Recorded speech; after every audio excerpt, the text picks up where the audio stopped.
Hi, Steve. This is Sean Deveney. This is Sean Deveney. We've been joking around here. Sean Deveney from Heavy.com Sports. I've got Steve Bulpett, our NBA insider, with me. We're going to talk a little bit about the NBA offseason, where things stand here, sort of midway through July.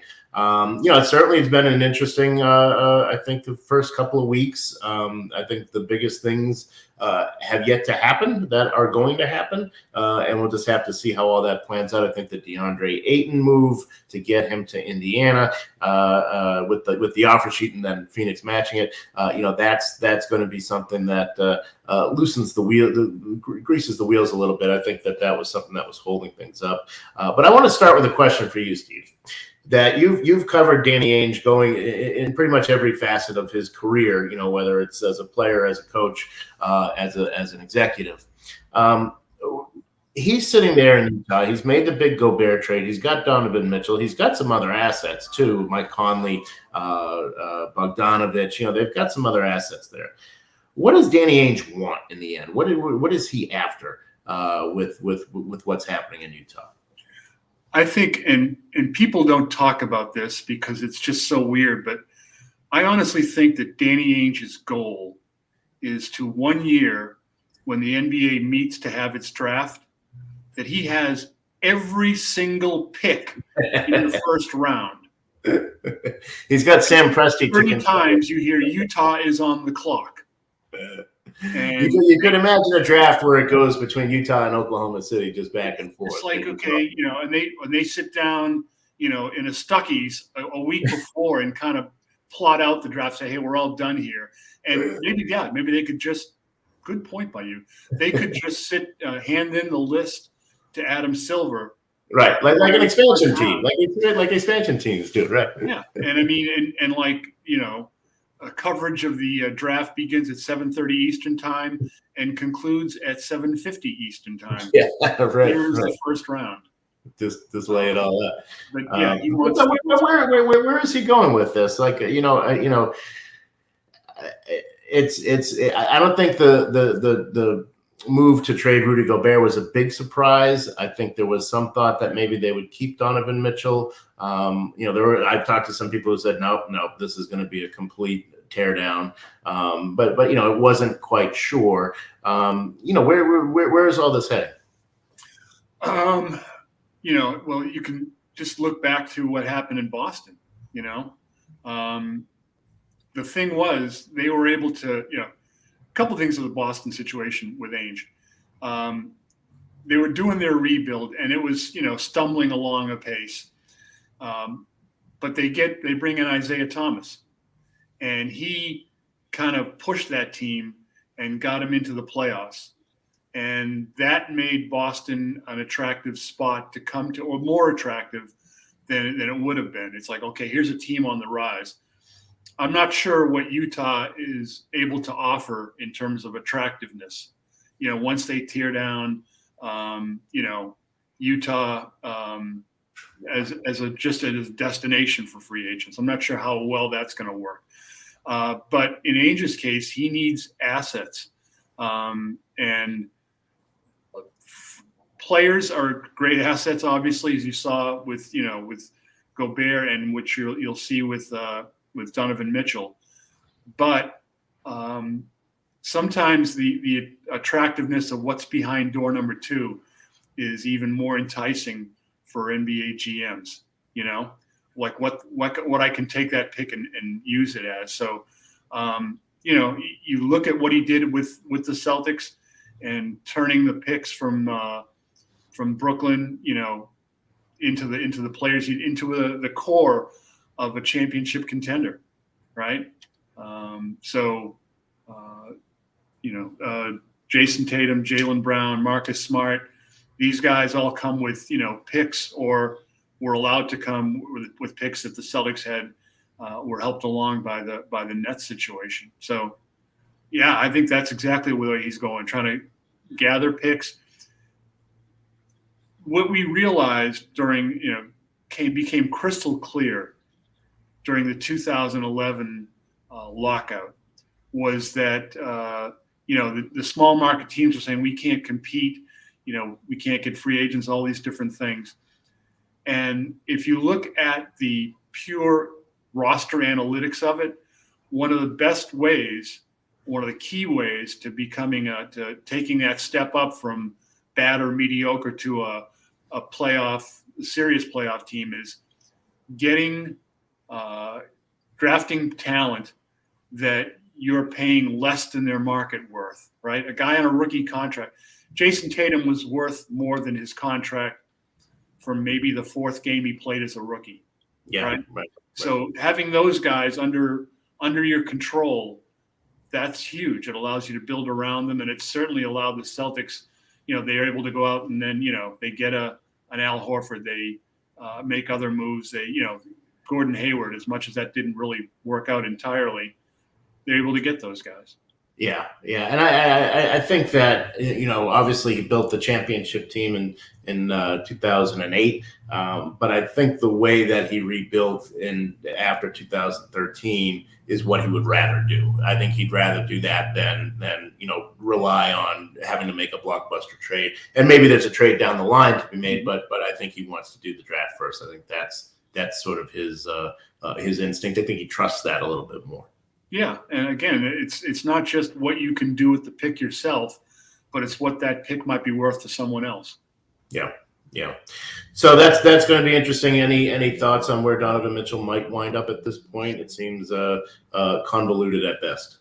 Yeah, no, it's look, Ainge is going to ask for too much. He always does, and it takes one person to give it to him to have it be a great trade for the Jazz. So I don't know. I mean, how bad do the Knicks want him? How bad should they want him? How much can the Knicks give up? And then does there come a point where if enough people say no to Ainge, is he then in a spot where, I've dangled this guy all summer, I've got to move him, I can't bring him into camp, it's just going to be too awkward. So there could be that situation as well. Yeah, a little bit of a game of chicken. The Knicks' impatience on one side, and just the Danny Ainge and the calendar on the other. As September comes, you're going to have to make a decision there. Yeah, I mean, Donovan Mitchell's a good player, and you've got to look at it and say, okay, if I bring him on, am I going to be able to give him the type of volume shots, as much time with the ball as he needs. So there's a lot to consider here. It's look, it's I was going to say it's all about fit. It's mostly about fit, right?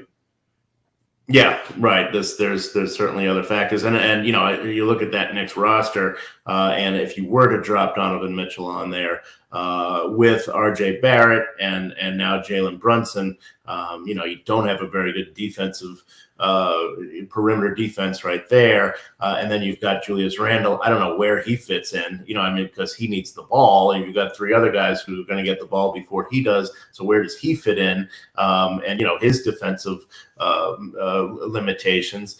There's that could be bringing in a star player, and okay, congratulations, but now what? Yeah, and as we saw. As I quoted someone in a story about the Lakers in the not too distant past, talking about the mess that they are in, that person pointed to the fact that essentially the Lakers were playing rotisserie basketball, just getting, okay, give me stars, give me names. And, as we just said, fit is what's important. Do the pieces fit together? Are they complementary enough so that you can win? Yeah, the Celtics are able to not hide a little bit a player that may have some defensive deficiencies, but you can't hide two or three guys like that. Right. That could be a potential problem, certainly for New York. You mentioned the Lakers, and I just, there's this whole thing with Russell Westbrook now firing his agent, Dad Fouché. He's been around for a long time. Has been with Russell for a long time. Fouché said, "quote unquote" irreconcilable differences, which it is, a divorce of sorts. But think about what's going to happen with the kids. Yeah, right. Kramer versus Kramer here. But yeah, you know what? It does make you wonder. Is there any significance to that? I mean, does that leave the Lakers pretty much where they were to begin with, anyways? Does Russell Westbrook have any power to force a trade there? Not really. I mean, the agent wasn't getting any minutes anyway, so Yeah. I don't think lopping him off changes things. No, I mean, the Lakers are in a difficult situation, and clearly, if they're attempting to get Kyrie Irving from Brooklyn, the Nets are being patient, and I think that's pissing some people off. But maybe that's a good thing for the Nets to do. It's like, hey, we're going to be having to do some major work anyway. Let's wait till we get something we want. Let's not get pushed into something that's not going to do us well. Yeah. And, I was talking to somebody who reminded me that Kevin Love was traded on August 8th. When he finally got traded from Minnesota to Cleveland. The Kevin Garnett deal, as you well know, happened on July 31st. So we are in the infancy of the offseason here compared to where some of these other deals have wound up happening, these major deals. Yeah, I think I'm able to tell the Kevin Love story now, and I hope a man Flip Saunders won't mind. That summer, there was all the talk that the Celtics were going to get Kevin Love. They have the best packages. They're going to be able to do this. And I was writing, no, the Celtics aren't getting Kevin Love. It's not going to happen. And my best friend, my best buddy, we were out having a beer, and it was late one night, and he was saying, telling me, they're killing you on radio. They're, saying he doesn't understand. He doesn't know anything, and I kind of just kept to myself. Okay, no problem. And as we're sitting at this bar up on Route 1, Sean knows well, my phone rings, and I turn it to my buddy Tommy, and I said, it was Flip Son. I said, this is how I know they're not getting Love. Because Flip had been telling me all along, I've got better offers I'm sitting on than what Boston can offer me. Yeah. So, if you're Sean Marks, you sit back and say, okay, I'm under no pressure to move these guys now. I can wait, and you can wait for someone to, the market. Maybe there'd be some competitive bidding, or just the market to shake out, or you say to these guys, hey, like Kyrie, we can't find a good deal for you. You're coming into the season with us. And Kyrie says, I'm not coming. Then now all of a sudden you can, say, okay, we're not going to pay you. And, if you're going to be getting off him in a year anyway, let's start that clock. Yeah, right. Certainly a lot to pay attention to there. One guy I did want to bring up before we take off here, Steve, is old friend Dennis Schroeder, who can't seem to get a deal. I mean, this poor guy turns down the extension from the Lakers a year and a half ago, and since then everything's gone south. He gets a $6 million taxpayer, mid-level last year, gets chucked off to Houston, and everybody seems to have forgotten that Dennis Schroeder is there and knows how to play basketball. Still unsigned, and probably looking at I would imagine a veteran minimum deal. There's not much cap space left, not much exception space left. What happened here? Well, yeah, it's crazy. All the places he's gone. I think, we're able to break news on this video right now, right? Sure. Well, yes. I'm able to break news. It'll be announcement coming soon that Dennis Schroeder has been voted National Real Estate Association's Man of the Year. He does good things. Like he can play really good basketball, but fit. He didn't really. There were points where I was watching him with the Celtics saying, and this is a really good pickup. This is going to be really good for the minute. But all of a sudden, it just didn't seem to collectively work over time, that's now we're getting to the stage where people are going to go with younger guys, and obviously teams are wondering, well, if he's this good and we can see it, why is he going from team to team? Right. I wonder, Chicago is a place that had interest in him at the trade deadline last year, and probably could. They drafted a point guard. They've got AO, who they like. They're trying to figure out what they do with Kobe White. But you've also got a lot of questions about Lonzo Ball, and can that guy stay healthy? Is he going to be healthy?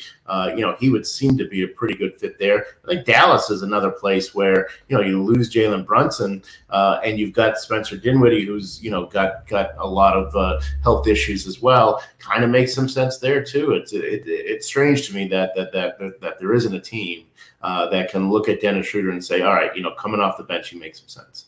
Yeah, I think Dallas does make a lot of sense, particularly when you've got the coach you've got there and being able to deal to pretty well an expert in point guards. I think Dallas has got to make some big decisions coming up, don't they? They were a pretty good squad last year. They lose Jalen Brunson. They couldn't pay him that kind of money. But how are they going to be? How are they going to be this year? How are they going to be constructed? I think a key there is going to be, from what we've seen video-wise, that looks like they're going to get a new Luka Doncic. In better shape Luka Doncic. So that's a big step for them, I think. As great as he was and is, it's about, longevity and stamina and all those fun things. I'd keep an eye on Dallas for a lot of things, wouldn't you? Yeah. Obviously they bring in Christian Wood, is a little bit of a wild card, certainly not a great defensive player. And now they're saying he's going to come off the bench. It's kind of a strange situation there. And they give big money to JaVale McGee, which again, it was a bit of a surprise. He's sort of been bouncing around from team to team because, he's good for 17, 18 minutes and then he's getting up there in age, but they give him a 3-year deal. And that certainly raised some eyebrows as well. So yeah, not exactly sure where they're heading. Certainly a lot of holes there. Yeah. I mean, I think I blew it in Vegas. We did talk to Mark Cuban, but we were talking NBA issues. We never talked contract, he and I. So I think I screwed up there. Well, next time, Steve. Well, thank you, Steve. Appreciate your time. Thank you, everybody, for checking us out. Go to heavy.com sports for more from Steve, more from me, and more from our entire NBA team. Thanks, guys.